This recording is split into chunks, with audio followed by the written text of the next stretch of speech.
Отработка бросков на новых манекенах с различной весовой категорией, разминка с помощью гирь и гантелей. Для Алисхана Имагожева теперь это ежедневный ритуал. Вольной борьбой он занимается 8-й год. Раньше таких условий и возможностей развиваться, как сейчас, не было, признается молодой человек. За его спиной уже десятки побед. Я являюсь серебряным призером первенства России до 18 лет. А также в Беларуси проходил международный турнир «Медвежонок», там тоже выиграл, стал первым.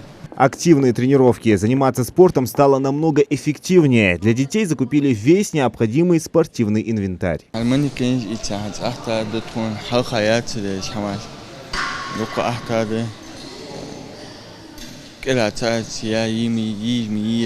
В спортивной школе Олимпийского резерва по вольной борьбе на Зране занимаются около 700 детей до 17 лет. Это 12 групп. Ребята амбициозные и с большими планами на жизнь.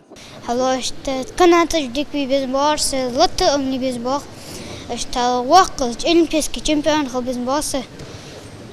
республика Абхазия, Москве, Ставрополе, Первый первенство Чингиза.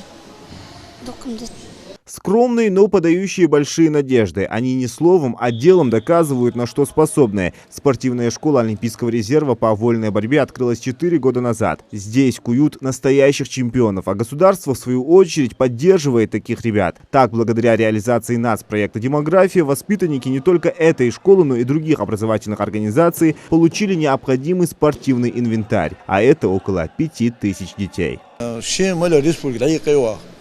Республиканской школе Малгобеке, коллекционной школе Сунджи, Сургуте, Яндри, Маснави, Малкуачи, Елизида, Хамиси Севе, что летит, возможно, мы без Бога было, да их лера доктор Даляндри. Теперь тренеры смогут проводить комплексные занятия со своими подопечными. Это дает надежду на раскрытие потенциала юных спортсменов и формирование нового поколения именитых чемпионов. Президент России Владимир Путин уделяет развитию подрастающего поколения особое внимание, поэтому по всей стране реализуются масштабные национальные проекты. Зелимхан Калоев, Юсуп Ханиев, Новости 24.